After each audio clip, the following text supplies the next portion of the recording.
चलिए दोस्तों, अब देखते हैं जर्नल क्या होता है।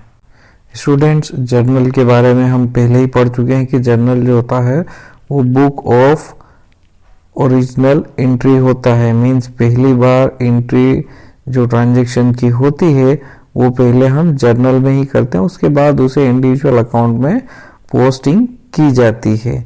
तो जो जर्नल के अंदर हम ट्रांजैक्शंस को रिकॉर्ड करते हैं वो रिकॉर्ड करते हैं क्रोनोलॉजिकल ऑर्डर में। क्रोनोलॉजिकल ऑर्डर का मतलब होता है कि जो ट्रांजैक्शन पहले हुआ है उसे हम पहले रिकॉर्ड करते हैं और जो बाद में हुआ है उन्हें बाद में रिकॉर्ड किया जाता है। टाइम के अकॉर्डिंग इनमें रिकॉर्डिंग की जाती है। एक बार ट्रांजैक्शंस के जर्नल में रिकॉर्ड होने के बाद उसकी पोस्टिंग की जाती है इंडिविजुअल अकाउंट में या फिर उसके रिस्पेक्टिव अकाउंट में।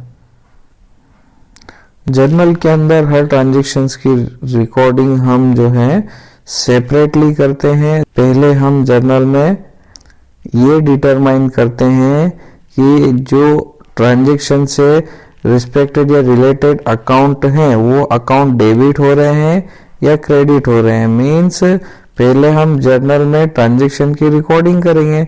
तो रिकॉर्डिंग करने से पहले सबसे पहले हमें ये देखना पड़ेगा कि उस ट्रांजैक्शन से रिलेटेड जो भी अकाउंट है वो डेबिट हो रहा है या क्रेडिट हो रहा है। उसके बाद ही हम उसकी रिकॉर्डिंग अपने जर्नल में करेंगे। स्टूडेंट्स, जर्नल एंट्री का कॉमन फॉर्मेट यहाँ पर दिया हुआ है। सबसे पहले हम लिखते हैं डेट, उसके बाद लिखते हैं पर्टिकुलर, फिर होता है लेजर फोलियो, फिर डेबिट अमाउंट और फिर क्रेडिट अमाउंट। डेट में हम जिस दिन ट्रांजैक्शन रिकॉर्ड हुआ उसकी डेट लिखते हैं और जो पर्टिकुलर होता है उस कॉलम में हम लिखते हैं अकाउंट टाइटल को। पर्टिकुलर में हम लिखते हैं अकाउंट टाइटल को।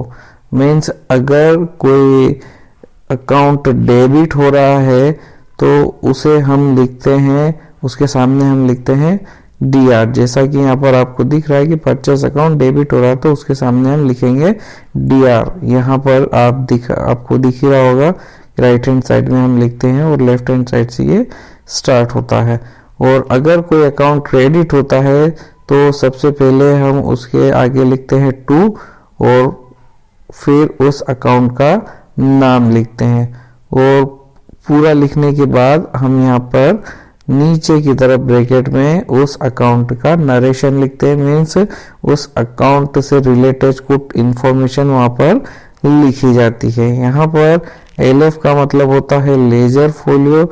मीन्स लेजर बुक में वो पर्टिकुलर अकाउंट कौन से पेज नंबर पर है वो हम इस कॉलम में लिखते हैं।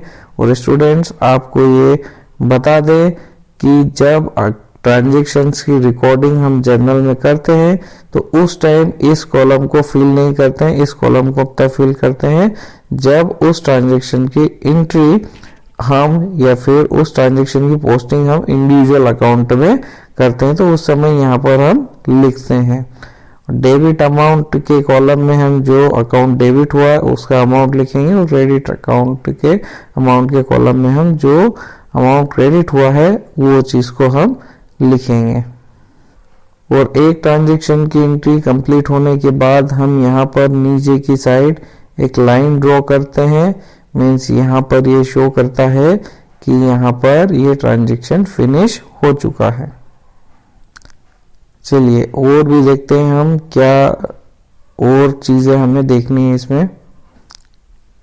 स्टूडेंट्स, एक बात हम आपको और बता दें कि जब जर्नल में हम ट्रांजैक्शंस को रिकॉर्ड करते हैं, जर्नल बुक में ट्रांजैक्शंस को रिकॉर्ड करते हैं, तो एक चीज हमें ये ध्यान रखनी चाहिए कि एक बिजनेस के अंदर बहुत सारे ट्रांजैक्शन होते हैं जिन्हें हमें रिकॉर्ड करना होता है। इसलिए जो जर्नल बुक के जो पेजेस है वो जल्दी फिल अप हो जाते हैं और जब एक पेज एंड होता है तो उस पेज के नीचे जो भी कॉलम्स होते हैं उनका जो भी अमाउंट होता है उन्हें हम टोटल करके कैरी फॉरवर्ड लिखते हैं। मीन्स उन कॉलम्स का टोटल करके हम उनके आगे क्या लिखते हैं, कैरी फॉरवर्ड लिखते हैं। और जब नया पेज शुरू होता है तो वहां पर हम लिखते हैं brought forward balances.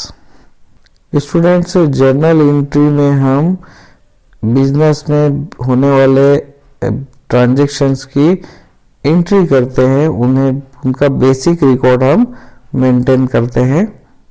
Means business transactions का बेसिक रिकॉर्ड होता है जर्नल एंट्री। अब ये जो जर्नल एंट्री है ये सिंपल भी हो सकती है और कंपाउंड भी हो सकती है।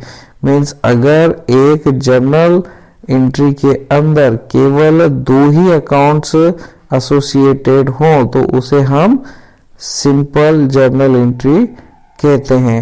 जैसा कि यहाँ पर आपको दिख रहा है कि ये जो ट्रांजैक्शन है इसके अंदर परचेस अकाउंट और गोविंद ट्रेडर्स अकाउंट ही है। मीन्स ये एक सिंपल जर्नल एंट्री है।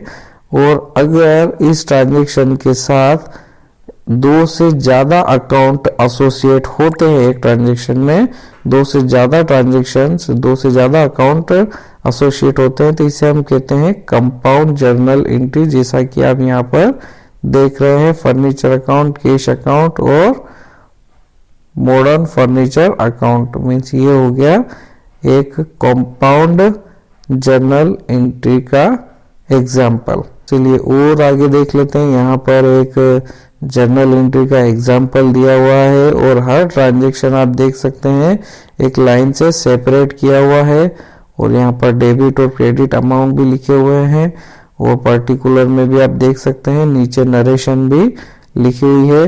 सो स्टूडेंट्स, यही था जर्नल के बारे में कुछ इंफॉर्मेशन। यहाँ पर 2 एग्जाम्पल भी दिए हुए हैं, इन्हें भी आप देख सकते हो। स्टूडेंट्स, जर्नल के अंदर ट्रांजैक्शन की एंट्री कैसे करना है वो हम आने वाले वीडियोस में देखेंगे, उसके रूल्स के बारे में हम आने वाले वीडियोस में जानेंगे। बट यहाँ पर हम आपको एक बात बता दें कि जब भी हम अपने ट्रांजैक्शन में गुड्स को या फिर गुड्स से रिलेटेड हम कुछ बात कर रहे हैं तो हमें गुड्स अकाउंट एज ए अलग से नहीं बनाना है।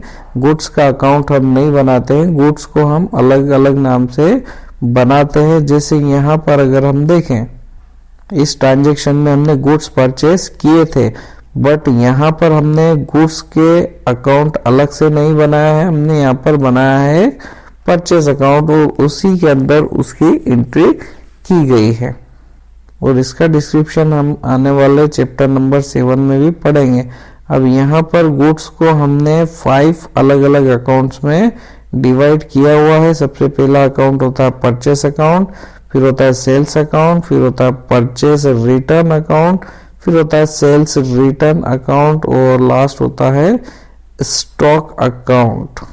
सो स्टूडेंट्स, यही था जर्नल के बारे में जो आपकी 11th क्लास की अकाउंटेंसी की चैप्टर नंबर 3 में लिखा हुआ है। हमने आपको पूरा समझा दिया कि जर्नल क्या होता है, उसका फॉर्मेट क्या है और उस फॉर्मेट के एलिमेंट्स क्या क्या हैं उनके बारे में भी हमने बता दिया। अब जर्नल के अंदर ट्रांजैक्शन की एंट्री कैसे करना है, उसके क्या नियम होते हैं, इसके बारे में हम आपको आने वाले वीडियोस में बताएंगे। आज के वीडियो के लिए बस इतना ही। आई होप आपको ये समझ में आ गया होगा। स्टूडेंट्स, अगर आपको ये वीडियो अच्छा लगता है तो इसे लाइक कर सकते हैं, शेयर कर सकते हैं, तो हमारे चैनल को सब्सक्राइब कर सकते हैं। अगर आप इसे यूट्यूब पर देख रहे हैं तो, अगर ये वीडियो आप इंस्टाग्राम पर देख रहे हैं तो हमारे इंस्टाग्राम हैंडल को फॉलो कर सकते हैं और फेसबुक पर देख रहे हैं तो हमारे फेसबुक के पेज को आप लाइक कर सकते हैं। इस वीडियो के लिए बस इतना ही स्टूडेंट्स, हम मिलते हैं आपसे अगले वीडियो में। तब तक के लिए गुड बाय, टेक केयर।